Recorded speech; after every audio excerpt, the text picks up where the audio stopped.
So I am very happy to be here chatting with Rosemary Murray today. She's an artist and ceramicist who lives in Victoria, BC. And I've been wanting to meet her. Still haven't met her for real, even though we live fairly close to each other. But we have a shared passion for botanical art, and I met her through a botanical course some years ago. And then I found out about her practice, and it's really fascinating to me how she combines drawing and ceramics. But I'll let her tell you more about that. And what we'll do, Rosemary, welcome. Um, is we'll just go straight to your images and then we'll have a longer chat afterwards. So there we are. Here is the beginning of the images that we're going to look at.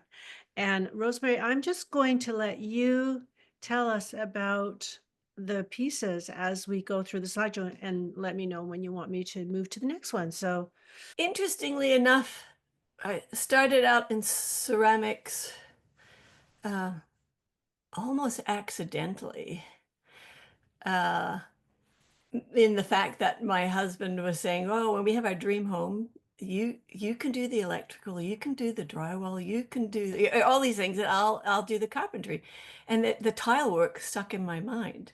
So going from physiotherapy to then thinking I'm going to do tile work, well, this is one of the jobs I did fairly early on in my career. It's a 60-foot wall. Our rec center was being refurbished and they weren't planning to do anything with this wall. And they didn't have any funds. So they asked, could you do something with this? And so we said, well, if we can do something with the community, we'd be open to it. And so I went around and I got donations of tiles. So if you, all the backward diving swimmer and the ripples, they're all pre-made tiles. So they're, at this stage, they're not my tiles because I couldn't afford to use clay and make all the tiles. So we took all these tiles and then I sprayed them and I made this diver. This diver is huge. In my house, we had to lay it out across the whole floor of upstairs. And I had to project it from one of those old-fashioned projectors up into the wall. It was quite an interesting process because I didn't actually know how to do it. We can, I need to go back and examine that leap from physiotherapy to, and did you do the electrical work in your house as you built it? definitely not. I'm scared No, of the electrical thing. but then, No, just tile work is. yeah. So is that how you started with tiles, as in your own house then? No, what happened was I thought, well, if I want to try making tiles. First of all, I should find out how you even set them. It happened at the time when I met my husband, Jeff. We were living right in the border of Manitoba and Ontario. We decided to move back to Vancouver Island, where both our parents were. And uh, I've lost my train of thought. Oh, it's a time to be off to change from physiotherapy to something else. And I thought, well, I'll try and get a job as a tile setter's helper. So seriously, I went from my mother was saying, you can just do that on the weekend and you can do your physiotherapy. And I was just not afraid to jump in, except for I would be going around sites that are men oriented and going, I'd like to be a tile setter's helper. Do you have any experience? No, but I think I'd be good at it. And so then one night I'm staying with we're living with my parent-in-laws, and I said, I just want someone to phone me up and give me a job. And that within half an hour later, that's actually what happened. I'd This is seen what it, makes people think you just put it out into the universe and it comes to you, but right? maybe that's the case because then this fellow had phoned and said at one of the desks I had gone to he said, you're looking for work, and my son usually is my helper. Would you like to help me? You can start tomorrow. Mhm. And I did. And that was schlepping things around, grouting. I was called myself the grouting queen and laying out. And then he actually has an accident, was in an accident and couldn't do any work, and I waited for him to do something, and then I thought, okay, well, the next step is now maybe I'll try painting on tiles. I didn't Mm, like that at all.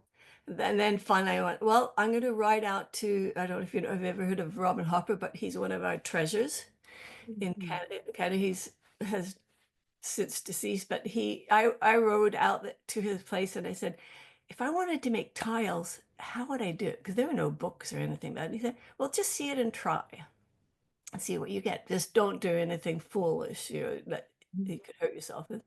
And that is really what I started to do. And then later on, books started coming about, and I said, well, if I actually read the book and did, it wouldn't be very good for me because I just tried things and then I found out about them. And then that's all I've been doing for the rest of my life so far. And then it just uh, came to this point where I think, oh, I applied to do some public artwork and I actually was accepted for it. And then somebody knew about me, and that's where they contacted me about this big wall. So did you apprentice with Robin Harper then? Is No, that he just gave me that advice. Oh, and a couple of times I would go out to him and say, look, I'm getting these weird cracks. What would that be about, so did you have a pottery studio to work in, or did you just make your own? Just had a little spot in a room and moved around. And then eventually what happened is we bought a place with that was a garage and made that into a work studio. And at a certain point, so that if you're looking at this wall that we have here with the diver, that's a 60-foot wall. Mhm. And at a certain point, you have to decide whether you're going to go big or not. And I have a very small workshop. Mm. And as I found out, if you do any public artwork, you're applying for a lot of things, and you have a process where you put your heart and soul in it, and you can go for a while, and then you're excluded from the process. They don't want you. And I thought, well, there's other people who want my work. I didn't want to spend my time putting proposal after proposal. Yeah, I hear what you say. Proposals can take a lot of time and effort. And some people do a very That's good job that of that. yeah, that's right. It's a skill unto itself. Um, I'm also a writer as well as a painter, so most of my proposals have been in the writing world, and it can take a long time. When it pays off, it's great, but it's a big investment of time. So by this time, did you have your own kiln then? Well, at this time I did. And interestingly enough, I probably would never have got a kiln if it hadn't been for my wonderful husband, Jeff, who he would always just nudge me. All right, well, you're doing this. Oh, look in the paper. There's somebody selling their kiln and their wheel. That's great. Oh, really good. And the interesting thing about that is, okay, I bought an old kiln and I'm trying to figure out how to use it. So I learned that some kilns are just so old they don't fire very well. Mm. Eventually, I got another younger, older kiln, and Uh, then they were like night and day. And you don't know what you don't know until, yeah. Well, that's being an artist, isn't it? It's a series of mistakes or, you know, mastering new concepts over and over again or new materials. And part of the skill is allowing yourself to make mistakes. And in my teaching practice, I'm always reminding students that that's a really important skill, just as important as, understanding the theory of art or how to use materials. You have to let yourself make mistakes. yes, yeah, yeah. There's a combination of things. Where are you right now currently with what skills do you have? Yeah. And what can you do about that? But then also, what are you thinking that you'd like to do? And then between those two things, you create things, and some work really well, and then some not. Some of my work, I have to actually be able to recreate some of it, and and then I can't. But And it sounds like, the driver, the flame was your passion for tiles, right? Like, it started off a little bit that in the fact that I bought a tile in a store in Australia and I carried it around the world with me. And then a friend sent me a postcard that had tiles in it. And I thought, oh, I think I like tiles. But that was just the nubbin of it, really. What I really like is just I loved the world around me. I think I felt realized I'm very visual, and then it seemed it was really nice to be able to have something that was functional, but you could have beauty with it. I like Right. the combination. Shall I move on to the next Oh, yes, slide? yes, please. Yeah, I'm just busy talking and not thinking of. Oh, that's why we're here. So there you are putting that in. And you can see, I put that until you can see the scale of things. Ah, and And the tiles that make the ripples, were those handmade tiles too? no, they're not. That's good. If you Thick. go to the next picture and you'll see a close-up of one.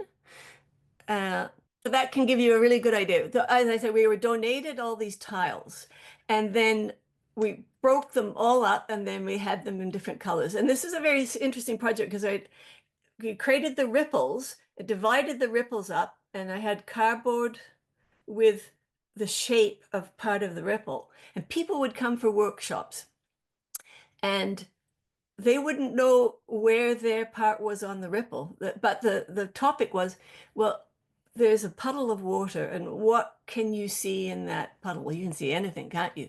So you were free to do whatever you want. And these were the tiles. You had these mosaic pieces, and I controlled one color. I controlled the reddish color. But otherwise, it was the only time I ever said you have to stay within your lines.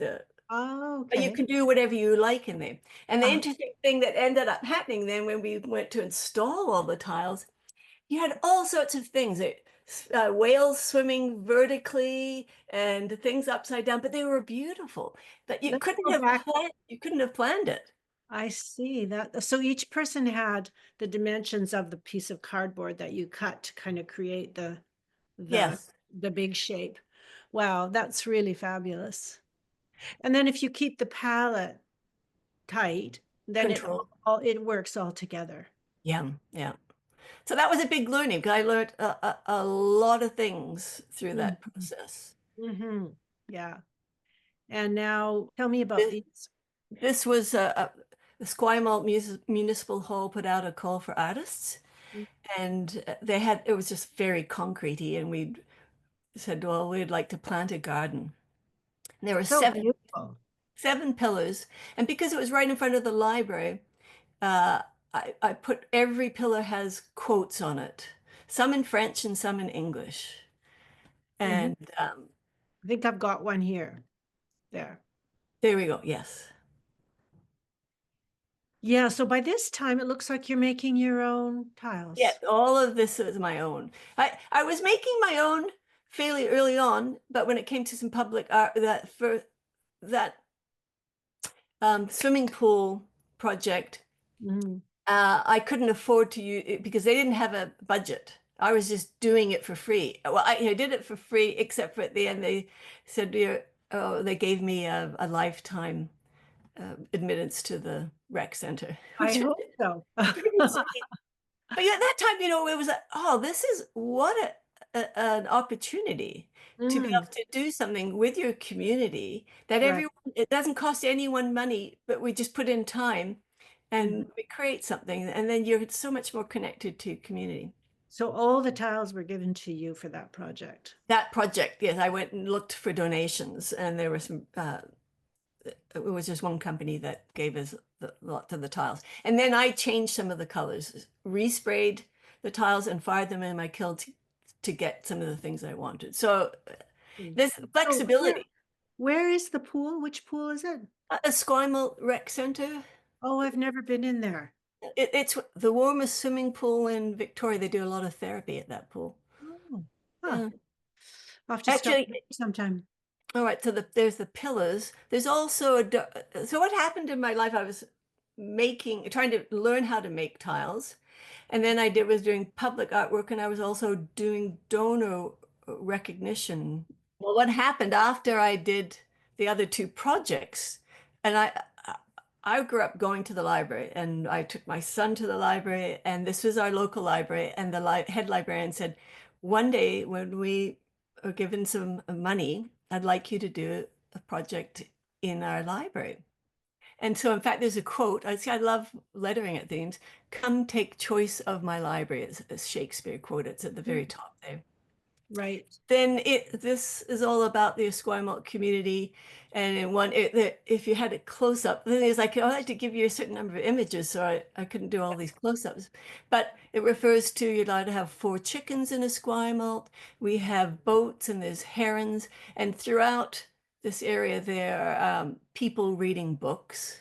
And then also there's somebody playing hockey because the reason we chose where we lived because we would drive along and there would be children out in the street playing hockey, and we thought, well, that's pretty friendly, and it was close to the water.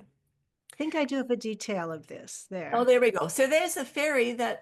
that goes along in the harbor, Yeah. and So charming. They must have been thrilled with this at the library. it was, what happened is that for me, it was actually quite special because it was my library, and the Mm. librarians would always come and tell me how many people appreciate it. Because they're standing at the checkout, and then what do? You can look at the artwork.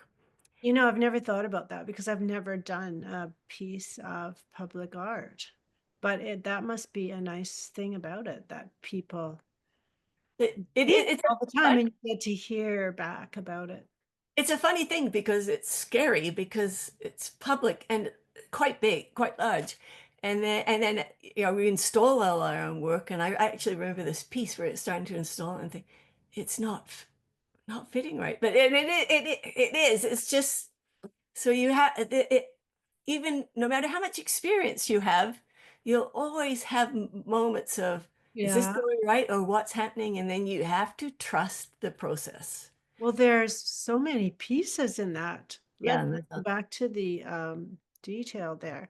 So I see. Yeah, there's each flower is in a separate piece, but there's different tiles that are fit together. Yeah. yeah, they cut. I started to develop a style rather than just doing um, smash mosaics. For example, the little boat that you Mhm. can see in the water, that is one tile. Right, I can see that. Yeah. And then there is the building is one tile, but then I allowed myself to put the flowers going onto the rooftop. But I think the actual doorway is a separate piece. I don't, at certain points in time, I tried cutting up tile in various ways to see what would happen and what I liked. That sounds Again, like a lot of work. it's actually very laborsome. It Yeah. really is. So that's the other thing is it's easy to jump into your passion.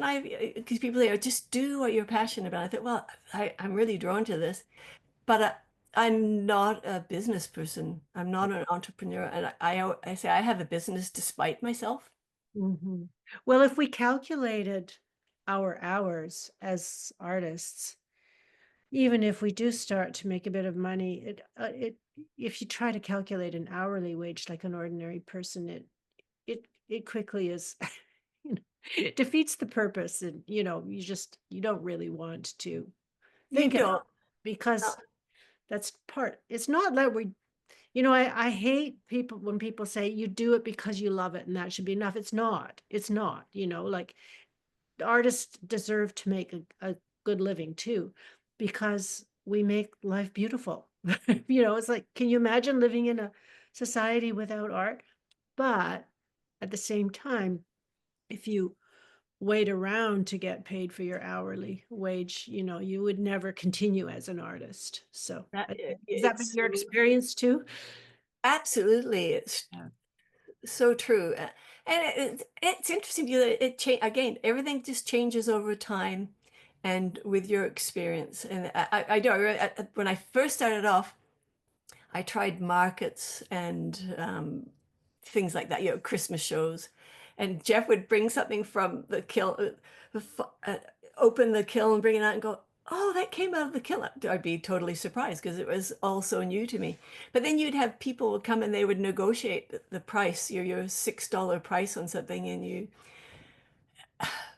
at the beginning, I go, well, right, I don't have any experience, so I shouldn't be charging. But at a certain point in time, went, this is how crazy I was.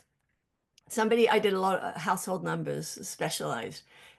I'm given some numbers, I make it. they take it to the person and they say, "Oh, I love these," except for they're the wrong numbers.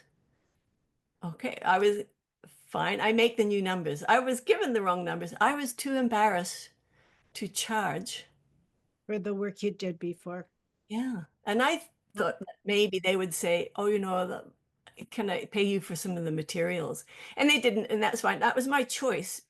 Mm. And I see it now, but you can't run a business that way. So You have to learn to stand up for yourself and to charge what you think you're worth. You know, it's funny, I forget where I heard this, where somebody says, "Oh, how, you know, that painting only took so many hours to make." And then they said, "No, it actually took 25 years to make because everything in that painting took me that long to learn." But, you know, I guess I don't know about you, but I've ended up kind of living in an in-between place. Like I could never charge the amount of time it takes me to do like in an hour as an hourly wage. But I'm trying to teach myself to be more firm about charging what I think the painting, I'm mainly doing paintings, are really worth, right? But it's I think a lot of artists aren't really comfortable doing that, right? and I've come to a point in time where I think over the years I kept saying, "Well, you should be better at that side of things. You should be better." But obviously, it wasn't important enough for me to do that. But now, when I actually don't care so much anymore about making money, I know I can get by on whatever we have. That's fine. What's important is really is to be doing. That's all Mhm. I want to do is to do now. And then I'm starting to be far more particular. And in fact, I'm telling people that it'll be too expensive. You won't want my work. And no, seriously, I was trying to get out of a job recently. Right. And then eventually, and so I am starting to be paid properly and people appreciate it. But it comes with me not caring anymore. If that makes sense. That I go, Well, well, yeah, it's funny because the other thing about standing firm on what your paintings are worth, sometimes I think, well, you know, I had so much fun doing it. Should I actually pay that much or charge that much for the, you know, like something I had so much fun? And the answer is yes. Yes, because it's a special set of skills. And anyway, you know, we could talk a lot about that.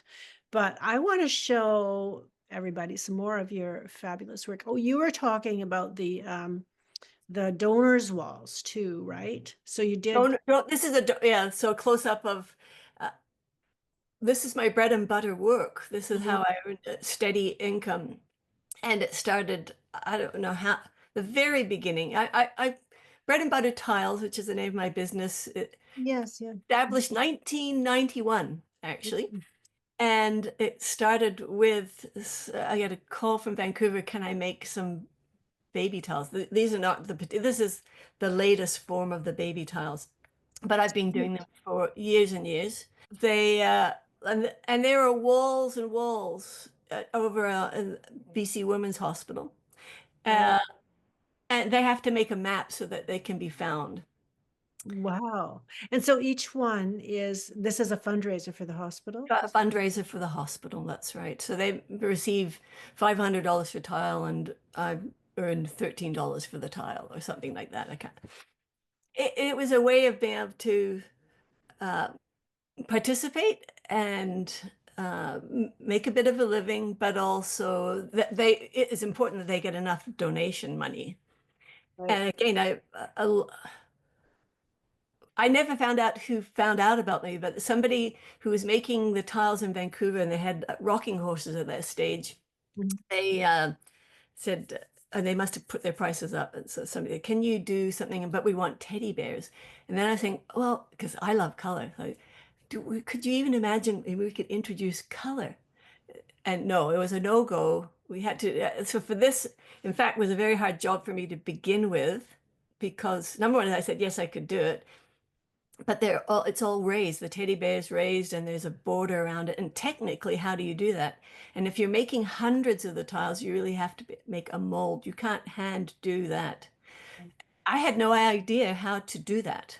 Right. And then I did it. The interesting thing is, I did a good job the first time around, and then I broke my master mold, and then I found out how hard it was actually to do, and I could never do it the same way as I did.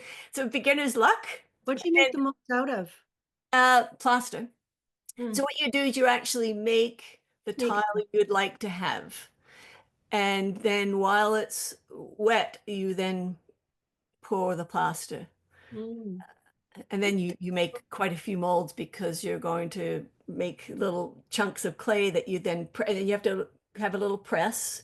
Mhm. You press in and you have a little routine. Are you still making these tiles? Well, we progressed on to they wanted to go for a more modern look. And nowadays, with technology the way it is, some people are doing donor walls where you can have an image of your baby on there or uh, whatever you like, and it's all digitally done with a technique called sublimation.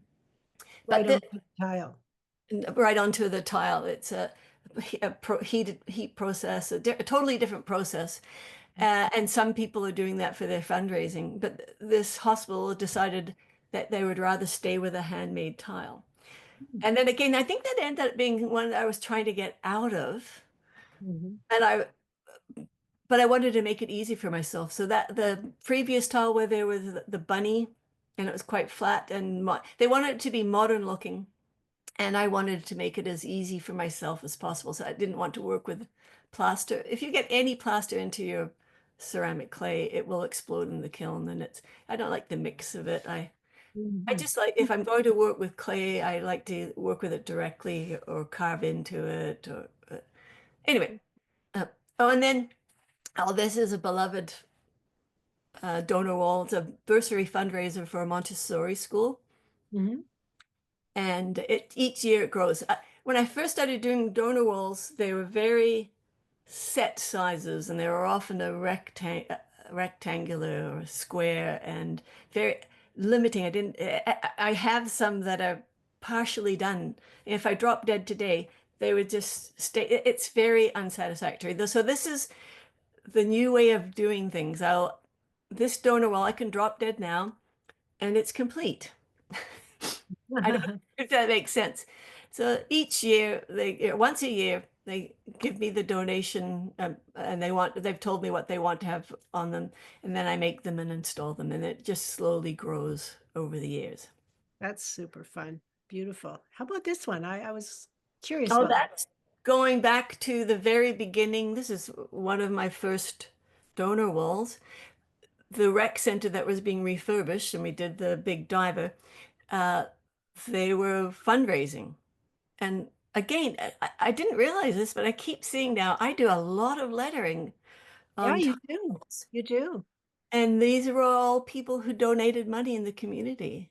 I actually had a lot of fun with this. I tried to make it so that big boats have they were Big the bigger donors. don't they were bigger donors, and then it went down to the windsurfers, which were the Right. smallest amounts or something. Uh, but I look at it and I smile. That it was quite enjoyable. That's great. This is quite a new piece. This is the only piece I have never installed myself. I always install my own pieces, but it went up to Whitehorse, and this is they wanted tiles of the Tombstone Mountains. They live in Whitehorse, Mhm. and so I tried to convey different seasons. So you have the wintry mountains in the background, but then you have the orangey reds when the season's changing, but then you have the green Mhm. of the summer. So now we're kind of moving into the work that you've done as commissions for the Yes. So I've had oh, public artwork and donor recognition, calligraphy, and then these commissioned tiled pieces, which is, what size is this? oh, it's not large. I would say 2 feet by 1.5 feet. It's above a stove, Mm. actually. I have, I haven't got a picture of it installed. They sent me one, but it's not really worth looking at. Here's a close-up so you can see there's a lot of detail to it. Yeah. And I'm using a lot of different techniques, Mhm. wax resists and Wow. So these kind of squiggly lines are from wax resist. yes. And then what they actually texturally on the tile, you can feel the texture, which is lovely. Mm. Yeah. Mm. And then I'm learning how to use underglazes. A way of you people could paint and brush underglazes, but they can often look very, very dead. And at a certain stage, I wanted to do something different, and I thought, well, I'm going to learn how to use underglazes, all these different colored pigments, the way I want, that I like, because usually they're very flat and dead. And so this is part of my attempt to do Mm. that. Almost like painting, like building up layers in a water Yes. painting. The hardest thing is you can't see what you're getting. You Mm. have to fire it, and then you can't change it very easily. It's actually it's just a different beast. It's and you have Oh, to be patient, and because you have to roll out clay, you have to decide how you're going to cut it, and if you're going to cut or anything you want to do when it's soft, you have to do then because you can't do it later. And then you have to let it dry, and then you have to fire it, and then if you don't like it, you have to start all over again. yeah. I imagine there's a big, big learning curve. Yeah, yeah, I know, and I've invested so much time now. So part of me goes, oh, I'm going to have a hard time installing tiles as it's already happening to me. Mm. But Do you have to do that part, or can you hire some? it would be hard for other people to do it. It's not impossible. We'll see. Well, that's going to be the next iteration. We'll see how that goes. Because even we just finished putting in a hearth, and my husband did most of the work, was down on the ground, and uh, even he was suffering. So we go, well, I can't actually get him to do it either. Oh, because of your hip, you've just had your hip replaced. So Yeah, so I couldn't yeah, kneel or go down or that's right. Sorry, that didn't click right away. Right. right. Yeah. Mm. Um, oh, and this is so I just smile. This is a friend of one of my sisters who said who doesn't spend her money lightly. And she said, I've watched you over the years and I think I'm ready to have a piece of your work. I think you've improved enough. No, anyway, it I just think I love buildings, but Mm. I love plant life almost taking them over. And then also there's I think I don't know whether I put a close up or not, but there's a building that's quite large on the right hand side, and there are three cat silhouettes. She You had can three see that. cats. So there's you add a story in for the people that you're doing the work for, and she didn't Right. expect this, but she has three cats. Two are not with her anymore, but so they're sort of ghostly and they're there. And then there you're going, okay, we've got a bit up close and we're seeing the sky a lot. Mm. But the sky, if you look at close, it's actually flowers in the sky. Yeah, beautiful. And then going into the landscape. And then there's weather. So somewhere along the way, there's rain. And I did end up putting clouds. I often have to try things to decide whether I like it or not. So the Right. clouds did stay. Yeah. Uh, it's a very happy Oh, space. yeah. What a special purchase for her. Yeah, and it was a delight for me to do. And again, just doing things in a slightly different way than I had before. And one of the things I started off in life trying the tile work, trying to make everything really flat. Mhm. In fact, I've had some pieces that are a couple of feet easily, totally flat. Mm. It's very, very hard to get tiles that size flat. They like to warp, they have a memory. But over the time, actually smaller tiles are warp much more easily.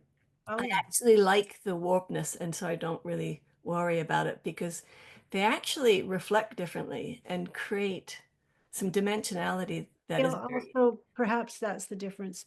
I mean, those looks are the difference between something that's handmade and something that's industrially made too. yeah, definitely, yeah. Beautiful. Love that one. And this one too. Oh, and this one, but this is an old one. Poppies. That Lovely. was all hand carved. And Wow. that was actually an early stage of trying to be painterly. And this was the first time I thought, oh, that's acceptable, the brush strokes of the poppy, is it? Yeah. So where we see the grout are the different tiles, right? Like that's a tile. Is That's it? it. Yeah, exactly. Yes, you can Yeah, just see. Yeah. interesting. Mm. And then what I love is that there the it's not hemmed in. It's just ended. And Yeah, in it's this, really fascinating.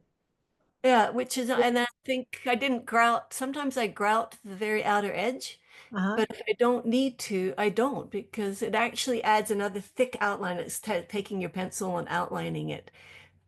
Um, but that's the other thing is I'm now over the years, I'm well, one of the advice I was given by Robin Hopper at a certain stage, he said, you need to learn how to draw. And Mm. people would always ask me, well, can you, when it comes to a tile job, can you show me something, draw something? And I go, no, I can't. I go into the shop and I try and make something. I go, it's going to be something like this, and then at a certain point, I thought, well, what is that about? So one day I decided, okay, I'm going to start drawing every day. Mhm. Or whatever that meant. I didn't even know what that meant. And that's just brought another whole thing, liveliness to everything and realizing, oh, paying attention Mm. is so important. And that's what I love about that. And and they connect together. All the drawing I started doing and the observation and paying attention totally feeds into the work I'm doing and all the composition and eh, pieces that didn't work out. I'm trying to self-study and then I realized, oh, that's why I was I hadn't figured out my composition, but I went ahead and cut my tiles anyway. And then I thought, well, you can do that, but then you're going to have to do them over again. So how long ago was it that you started the drawing practice? Now, I wish I'd give you a date. It's going to be at least about 5 years now. So it would be just around the time that we did the botanical class. Like I offered the botanical class. That's how I met you. Yes, yeah, You yeah. subscribed to it. Yeah. I'm trying to think. That was around the beginning of COVID. So it must have been before then that I started.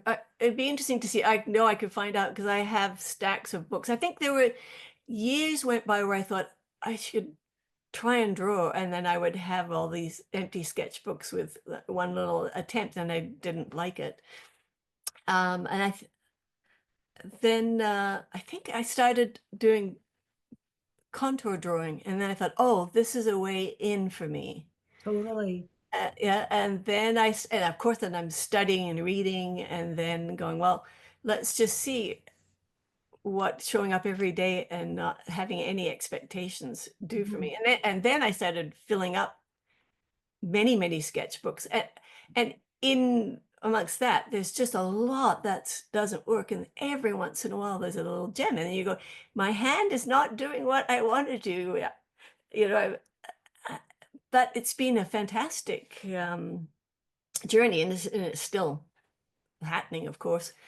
And I'm so glad that it was that Robin Hopper had said, "Well, you need to learn how to draw." It's just such a pleasure to draw. And I have to say that I don't get to it enough either because I'm doing a lot of teaching and also working, in larger formats with mixed media and so on. And it does employ my drawing skills, but just sitting down with a piece of paper and one tool is just such a pleasure to do that. And I started out as a botanical painter, and that's so it's just like a meditation. It's such a great thing to do. Maybe I'll try to build some drawing back into my. That's interesting. I was afraid of it. And I think part of it, funny, it might just be that in our family of six children, my mother decided who were the artistic ones, and I'm not one of them. How funny. That's crazy. And and I had to get over myself. Mm. And I think I wanted I I didn't know what I wanted, but what I'm good at doing is I'm stubborn and determined, and then I'll just start doing something. And I didn't. The good thing is that I didn't have a outcome that I needed. I I was just trying it out, and then I realized, oh, it was so helpful in many ways because I talk and I interrupt people very easily. And if we'd go have a meal together, or my husband and our son, if I'd started sketching, I would be quiet, and then it opens the space for everyone else. So it has so many uses, this and now I've come to love it, and I'm not afraid of it, but anyone who is afraid of it, I totally understand because I had that fear, and sometimes I'm really open to showing people things, and other times I don't want anyone to look at things because there is still always that I would like it to be a certain way. And then it's Mm, not, and then sometimes actually later on, I found out, oh, actually, I didn't like it at the time. But yeah. our mind is so controlling over. Yeah, we're so self-judgmental. And I I um I hear you about the contour drawing. It's really a great way to just, what did you say? It was nice. A way into drawing. And then it actually just like an exercise, exercises the neural connection between the eye and the hand. And it's, without other stuff getting in the way, right? And now I love to do that. In fact, actually, I do a lot. I like ink because I Mhm. think I read somewhere at the beginning, well, you can use pencil, but then you'll probably want to erase to just, so Right. I do use It's, yeah. ink and actually love, that's the thing, the scritchy scratchy or it's all, it's a visual, you're visually receiving something, your hand is doing something and you feel, and the paper's doing its thing. And Have you ever drawn with twigs? yes, I have. Love drawing with twigs, talking Oh, scratchy texture. one of the things that I treasure, as I'm not good at joining groups and being a part of them, it seems. I think they're great, and then for some reason I don't. I don't know. Anyway, I have something called EBF, which is explorations between friends, and we've been doing it for years now. Meet with a friend. We're instead of actually at the beginning, we was really it was really hard for us to meet. We would keep canceling, and now we're almost religious in our weekly time. Great. We just change topics and do different things and use different techniques and chat and do. And it's so I guess I'm finding I'm sort of more one-on-one with people, but I join lots of groups, but I just hover in the background. Online classes have an advantage that way, because Mhm. some students, I'm not saying you necessarily, but some students I have found are more comfortable, working by themselves and without the perceived pressure of a group of people and, all the performance anxiety and stuff like that. Um, so it's interesting. It's been interesting to watch the differences between online teaching and in-person teaching, because the online teaching for me started with COVID, but it is that I do come up against people that are like, this is great. Because I often, at first, I felt like, look, this isn't as great as being in a classroom together or in my studio, but this is what we have to do. But then I discovered that in some ways it really works better, for some people, and in some ways. Like, for instance, I have students from in the botanical course you were at. One of the people there was my cousin from Edinburgh. She was able to come Oh, to the class. So that was kind of fun. So, yeah. is it your preference to be in person though? Still, I like both.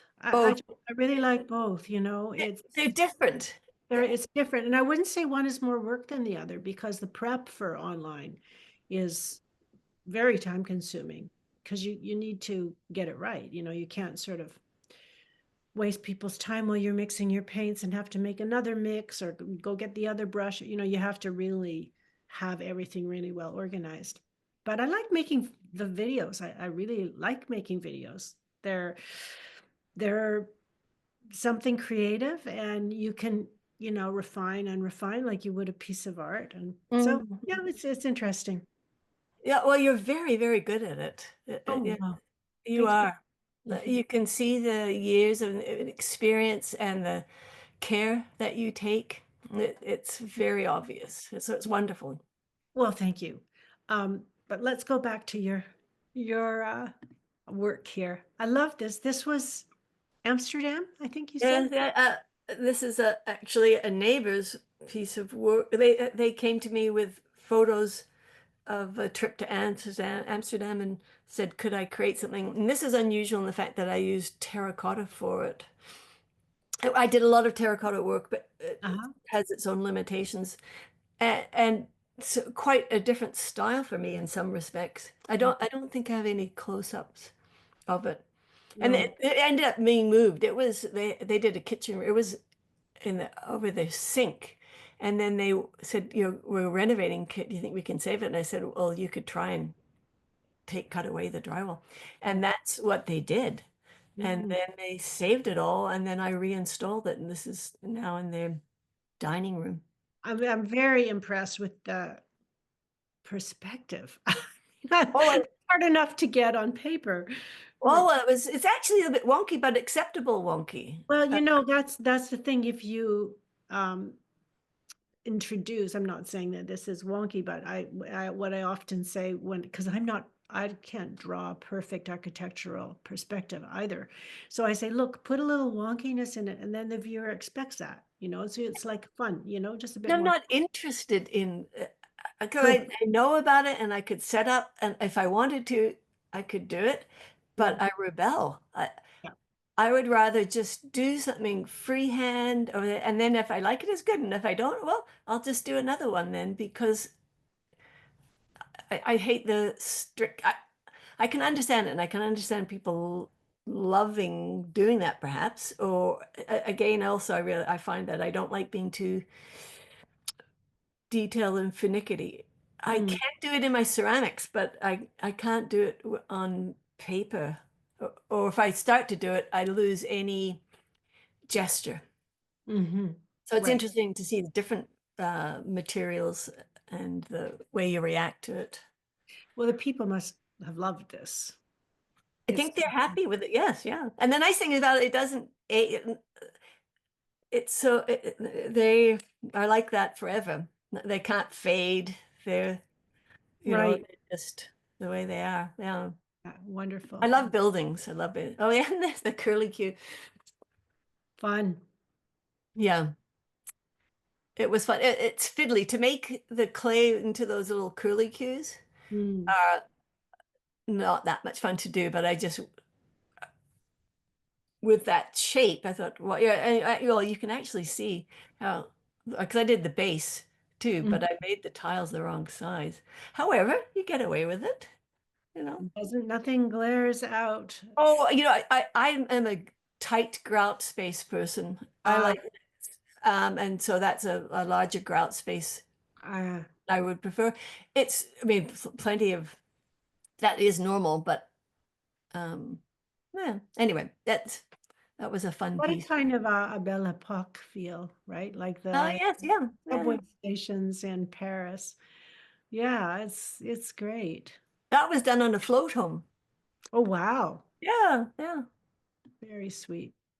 And this is beautiful too. They had a fireplace insert and they just wanted to Uh, decorate it. I Ah, I had so much fun doing that piece. I bet. It's so joyful. I didn't get a picture of it In situ. in situ. And these are just fabulous too. Well, after I did the plant the garden on the pillars, that public artwork, Mhm. I had leftovers and things, so I started to make some tabletops. And it's fun to do because even though I find it hard to draw in a circle, I can put the circular table on Uh-huh. the Lazy Susan. I can spin it around and I create all these pieces and then I just play it around until I Mm. like it. And then I install it. Lazy Susan, that reminds me, that's a great thing to have in a studio. I'm going to make a Oh note yeah. of because Yeah, you put stuff on and like twirl it around when you're painting. absolutely. Really worthwhile. Yeah. Do you buy the tables and then kind of refurbish them? Is that what you do? Well, if you look at the table on the left-hand side, the base, metal base, there it looks a little bit funny. There is a clamp. That is Jeff found the base, so it was being thrown out. Mhm. and he clamped part of the base part had been broken away. He clamped it and it's now rusted in place. So it's part of the piece. And then Oh, I love it. he cut, it was a piece of plywood. This is what a very early on tabletop that I did. Yeah. And it wasn't marine grade. Uh-huh. And so I made it. And then year after year, what would happen is that the grout would crack and some tiles would come off because hadn't installed it properly, or the substrate. That's one of the big learnings is use either marine grade plywood. But I wouldn't even do that now. I use a hardy backer board. I use a Uh-huh. concrete board that's Okay. meant for, it can be out in the weather and it's not a problem. Right. That's interesting. I didn't even know there was marine grade plywood. That's I think that exists, except so now I mean I'm that piece I have fixed up over the years. is this your own? Is this your own at your own house? This is my own, Yeah. yeah, because you're not going to sell a piece that has a clamp that's rusted onto the base, but I really quite like it. Yeah, this is our backspace. Is that your, did your husband make the furniture? In this case, no, he didn't, but he's made a lot of different furniture. Yeah. How useful. Oh, yes. And another little tabletop I did. In this case, somebody gave me, they had a base and they popped the glass out. And Mm, then we popped that one in. That was a mm. lot of fun too. So sweet. Grape hyacinths and primrose. And actually, well, yeah, yeah, I think the scent is nasturtiums, but the colors are Oh, muted. nasturtiums, right. Yeah, yeah. You're right. Yeah, no, I can see that in the leaves now. Tiny little bit. Yeah, it's There's and this is very early on when I was working in terracotta, and somebody had a fence that was a fence that was not a fence. It was a gateway or something, but it was non-functional. It just stood in the middle of nowhere, and they wanted a piece to go there. And that Margaret Atwood, I love that quote. I've never heard that quote before. Gardening is not irrational. I love it. That's so true. I And would, it's been up there for years. I did that's that beautiful. You 25 just years painted ago. directly onto that with glazes. Yes, Mm, yes. it's a lovely, so great. But, I would do it differently now, In probably. what way? Well, because I just look at the line weight's okay. I've learned so much about, right? And lines, if they're so heavily outlined, and unless that's the purpose and that you really want to do it, which is fine, Mm, uh, I would probably change some of the line weight in mhm. that. Yeah, variable line weight creates depth, Yeah, yeah. but they're beautiful. This one we've looked at, that's from the swimming Mm. pool. Oh, and then this is just a little nod to the things that I'm currently doing. I'm working, Jeff makes me frames, wooden frames, all Mm. different sizes. Oh, how wonderful. And in this case, this was done COVID because he Mhm. made me 100 frames. And I had been going at that stage. For example, I think there's the blue one where it looks like two people. It's two people and a dog. And it was all these things I remember where I went because I went plein air drawing. In Mm, that case, I mhm. actually drew on the tile. Sometimes I draw on the little bits of tile, but mainly I usually just draw and then come back. And I just made a lot of drawings and a lot of I go in one day into the workshop and I go, I'm going to do sky, or I'm going to do trees, or today's people or buildings, and then I just have boxfuls of things and experiments that what I learned is that you can make it really awful tile, but then you can break it and then it becomes quite beautiful actually. Kind of like cropping a painting. Right. Yeah. Yes. Yeah. Well, if I try and plan to do something on a small space on one tile with a lot of things going on, or even actually a bigger one, it's so hard to control in ceramics.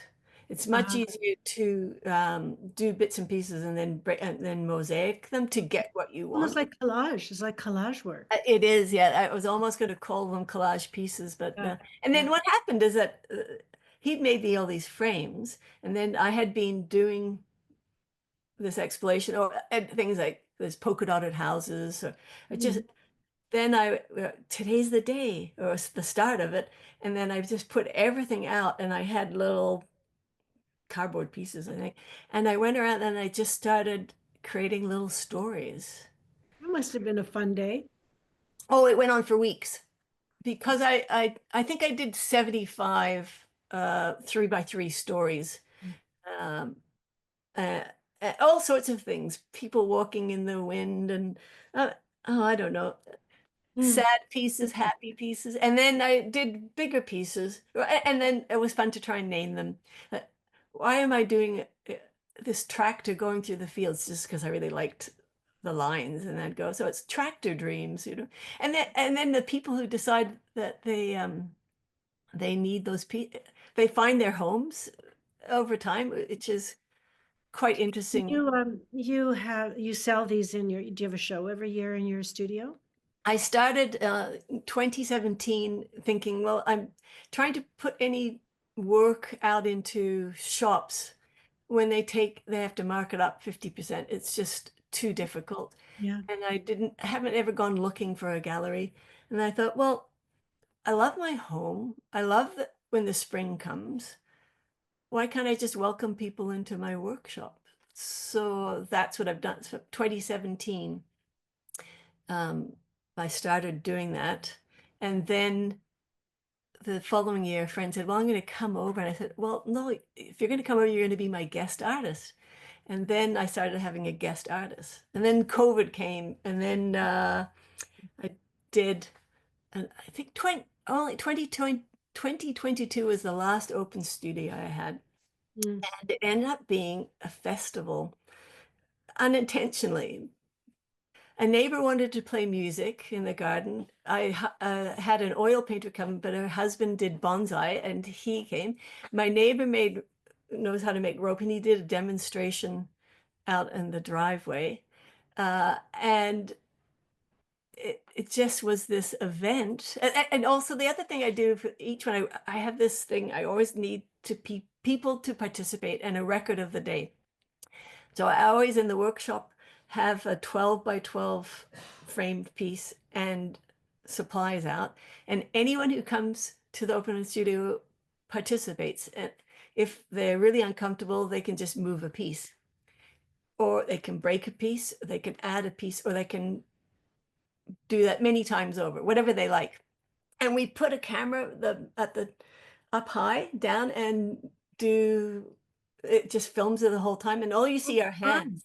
Well, that's And great. yes, and then you get this quick motion thing of this piece coming. Do you have that posted anywhere on, like, could people? Um, I think I might have I have something on my Instagram, which I don't go very often. I don't go to any of the. I don't think I have it on my website. I, hmm? If you send me a link to it, I can put it down in the note, right? Okay, okay. Anyway, it's a fun thing to do, and it's a record of the day. And then I actually currently have trying to find a place to store them. They sit in our entranceway, and they're so enjoyable. In the long run, I'm going to auction them off to be a fundraiser for helping children or something like that. But it's just a record of the time, and there's some people just spend all their time there doing it. I love it, and then I get to finish it off and Yeah, control it, which is a really nice thing, yeah. you know. Cool. What fun. This is a little one, right? This is a little one, and that's actually my nephew when he was little. So I gave that as a gift to my sister. Sweet. And this is sweet as well.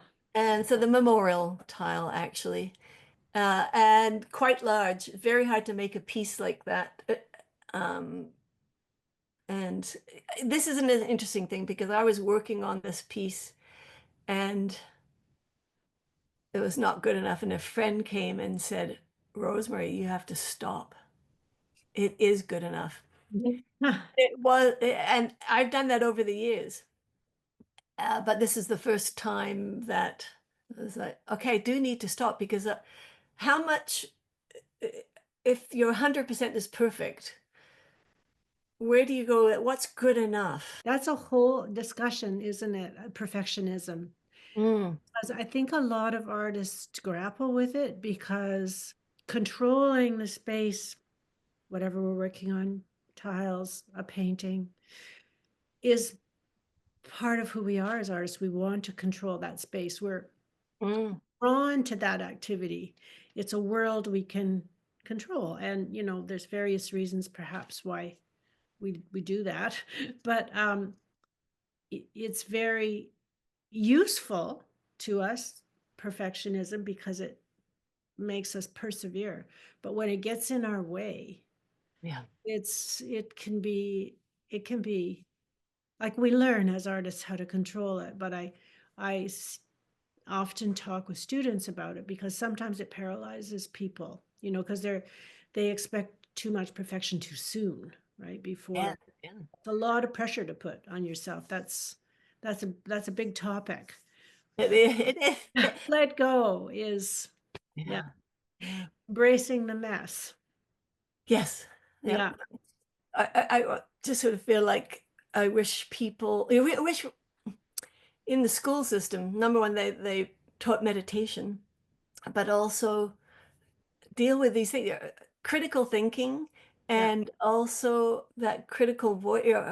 What am I trying to say? But Self-critical, controlling self-criticism. yes, yeah, that early on, it'd be lovely to be able to learn how to deal with that because I'm slowly learning it, but it's Yeah. years of it, years of it. Yeah. Yeah. I agree. It's a great skill. I wouldn't know how to teach it. I think maybe some of these models like the Montessori where they're allowed to work through longer projects, so they can kind of understand um, that you don't need to achieve perfection too soon, right? Like you get a chance to change things. And I don't know. Mm. I don't know. It's an interesting question.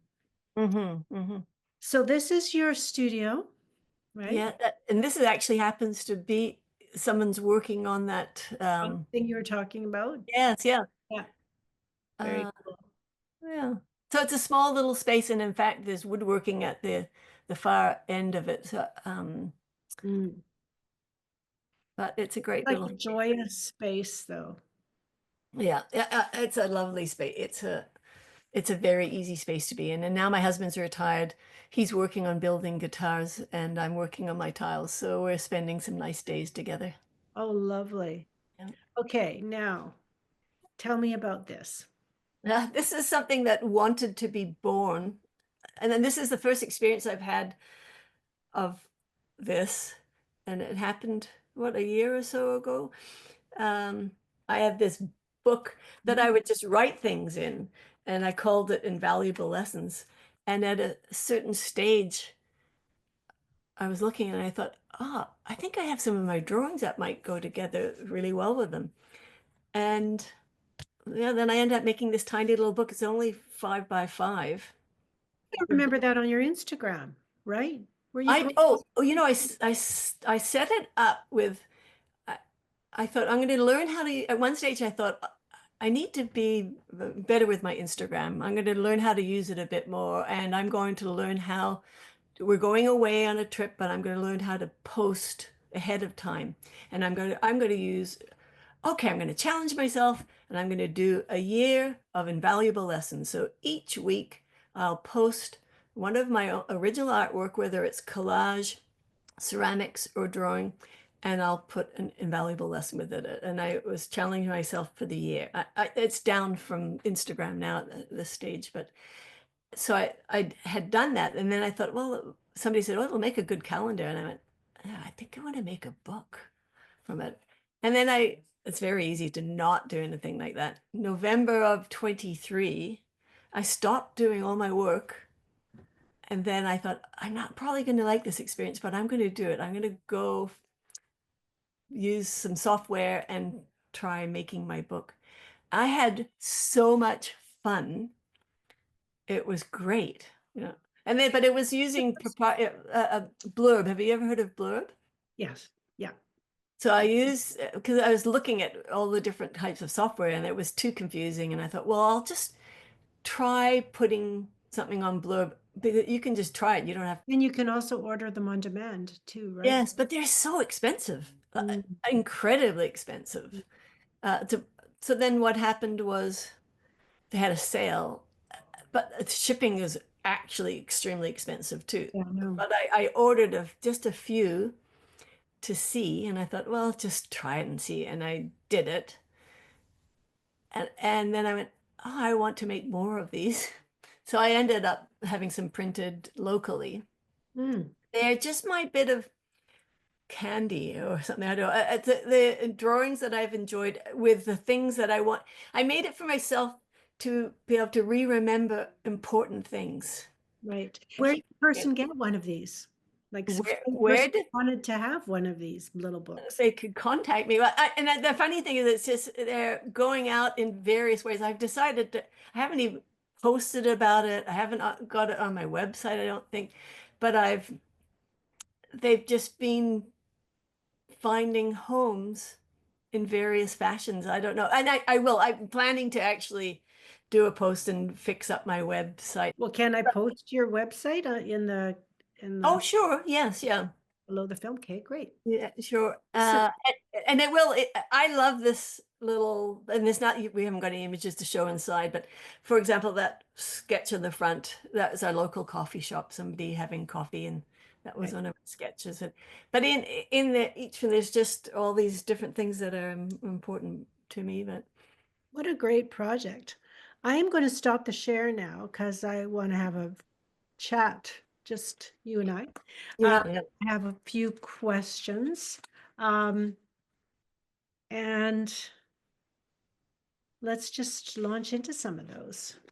Some of this has already been answered in our discussion. Your path to becoming an artist, I think, is was we talked about that. Was there a person or event that really changed your path or development as an artist? I guess Robin Hopper was one of them, eh? He gave me very good advice, and it was wonderful. And then I think getting the first public artwork, and then being asked to do that big swimming Yeah, uh, yeah, exhibit, clearly that was um, important. that was influential. It was big enough to go, well, if you can do this, you can do anything. Yeah, yeah, I can see that. Yeah. And really interestingly, if I wanted to pursue that, then I would have had to then go rent a bigger space. And I remember contemplating, oh, what I would love, and I saw somebody with this, a big warehouse with a place up top so you can look down and see your artwork, because that's the hardest thing. And if you're doing big pieces, Yeah, but then you have to make money yeah, to right. pay the bills. And I'm not a money maker. And I thought, okay, I won't go that big then. And that was a decision I made. Actually, Jeff helped me. He said, well, you've got your workshop size. You can just choose to do that. Remember, small is beautiful. Remember that movement so Yeah. long ago? Is there something though that you haven't done yet that you still really want to do? Sculpture, I Ah, think. Yeah. And maybe collaborate with someone, mm, uh, another artist, because it just, instead of having things your own way, ah. doing it with someone else maybe, but definitely sculpture. I don't know how big or what. I have some ideas, and they're just low on the list. And things to go in the garden, because I just love finding things in the garden. Be that big a leap because some of your tiles are quite sculptural, right? Yeah, I have this. I remember when, as children, you could take pieces of cardboard and shapes, and then you'd put a snip, and then you'd put them together. Well, I've done some experiments with clay. It's very hard to do the snip and with the clay shrinkage to do it. But I had this idea of these decorated shapes, Mhm. quite big as my kiln will allow. And they will have those slits in them. So I'm calling it flat pack. And so Right. you could get your flat pack, so it arrives to you, and then you put it together, and every person would put it together differently, and it becomes a three-dimensional sculpture that can go out in the Wow. garden. Well, I hope you do that. That sounds really fascinating. I know. I keep thinking, well, one day I'll apply for an artist residence and I'll work on the flat pack. And I've got a box with my prototypes that's been sitting there for quite a few years. You know, so who knows? What is your perfect day? A perfect day is um, moving my body, so getting outside. Uh, if I can just go into the shop and just not have. Sometimes the perfect day is knowing I have a job and I know my next steps. I've left myself some notes and then I can have fun just doing that. And other days, the perfect day is having nothing, just go and see what happens and pull out those twigs or the this or that. And I'm trying to take things I can do here in Paperland or into the ceramic world and what can you do and how can you do it. Mm. That's fun. And then maybe drawing with a friend somewhere, but yeah, meditating. I try and have that for daily practice. Yeah, oh, good. Good cup of coffee. That's a good day. Um, and what piece of advice would you give to a developing artist? Well, if you ask my son, he'll say you'll have pieces. You can't have just one advice, can you, Mom? You know, but I learn if you don't trust yourself, learn to trust yourself Mhm, and know that if you pay attention and do on you'll grow mhm, and create and you'll find your pathway just opens up to you. It's just this wonderful world. I think the key if you pay attention, and I have in my workshop over the years I have all these things that I keep reminding myself, and one of them is pay attention. uh, mhm. but all it, you choose to do it and be there while you're doing it, and then Right. also don't just do, you have to look at it and go, well, what's working or not and why you Mhm, think it is. mhm. Yeah. Uh, Well, it's obviously worked for you.